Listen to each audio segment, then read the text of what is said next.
মৃত্যু আমার সবচেয়ে প্রিয় জিনিস হতো, কারণ মৃত্যুর পরেই আমার জান্নাত অপেক্ষা করছে। মৃত্যু আমার সবচেয়ে প্রিয় জিনিস হতো, কারণ তারপরে আমার নবীর সাথে সাক্ষাতের সুযোগ তৈরি হবে। মৃত্যু আমার সবচেয়ে প্রিয় জিনিস হতো, কারণ তারপরেই আমার জান্নাতে যাওয়ার পথ সুগম হবে। হাউজে কাউসার আমি পাবো, নবী রাসূলদের সাথে সাক্ষাৎ আমি পাবো, স্বয়ং আল্লাহর সাথে আমি সাক্ষাৎ পাবো।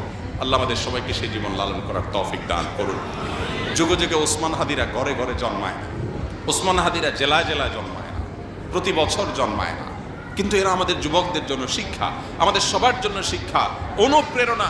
কিভাবে ক্ষুদ্র গণ্ডির ঊর্ধ্বে উঠতে হয়, কিভাবে ক্ষুদ্র চিন্তার বাইরে যেতে হয়, কিভাবে ভয়ের কালচারাল সংস্কৃতির দেয়ালকে, প্রাচীরকে ভেঙে দিতে হয়, এটা শেখানোর মতো মানুষ ঘরে ঘরে হয় না।